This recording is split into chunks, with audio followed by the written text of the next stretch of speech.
18 target महापोल, सबसे बड़ा दंगल जारी है 10 फरवरी से।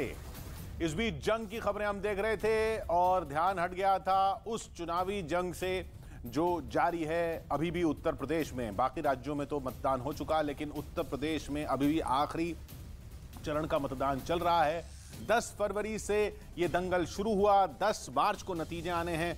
आज आखिरी चरण का मतदान और आज दिन जब सब एजेंसीज के एग्जिट पोल आएंगे और न्यूज 18 पर आप देखेंगे न्यूज 18 टारगेट महापोल। न्यूज 18 टारगेट महापोल क्या है, किन किन राज्यों के आंकड़े हम आपको बताएंगे, ये आंकड़े कैसे जुटाए जाएंगे, ये सब हम आपको बताएंगे। लेकिन याद दिला दें, ये होगा 6:30 बजे के बाद से ही, जब से इलेक्शन कमीशन ने बताया कि 6:30 के बाद से ही नतीजे आना शुरू होंगे महापोल के। उत्तर प्रदेश 403 सीटें, आखिरी चरण का मतदान अब भी चल रहा है, तो रिवाइज कर लेते हैं 2017 में क्या हुआ था। जी हां, 312 सीटें बीजेपी ने जीती थी, 403 में एक तरह से पूरी स्वीप कर दिया था, पूरा स्वीप कर दिया था, 312 सीटें जीती थी। समाजवादी पार्टी ने 47 सीटें जीती थी और बीएसपी ने 19 सीटें जीती थी। समाजवादी पार्टी के साथ कांग्रेस गठबंधन में थी, 7 सीटें कांग्रेस के खाते में आई थी। तब प्रियंका गांधी का चेहरा नहीं था कांग्रेस के, लेकिन अब प्रियंका गांधी के चेहरे के साथ। ये 2017 के नतीजे हैं। अन्य को 18 सीटें मिली थी। इन 403 में अब क्या होगा, क्या बताता है महापोल, देखेंगे कुछ ही देर में। इसके अलावा उत्तर प्रदेश के अलावा महापोल आएगा उत्तराखंड का। जी हां, उत्तराखंड की 70 सीटें, उत्तराखंड की 70 सीटों में पिछली बार के नतीजे थे 57 बीजेपी। जी हां, एक स्वीप हुआ था उधर और कांग्रेस सिर्फ 11 पर सिमट कर रह गई थी।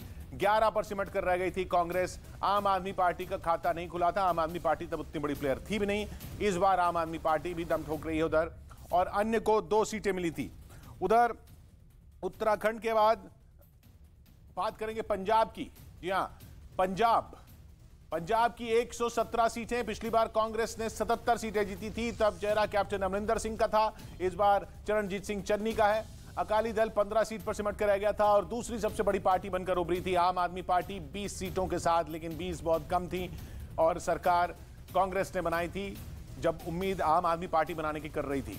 2017 का यह नतीजा था पंजाब का। गोवा में 40 सीटों के नतीजे बड़े दिलचस्प आए थे।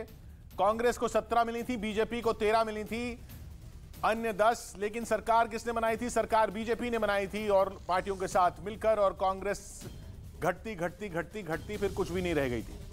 कुछ भी नहीं, मतलब दो ही रह गए थे आखिर तक, तो बाकी सब विधायक कांग्रेस के इधर उधर चले गए थे।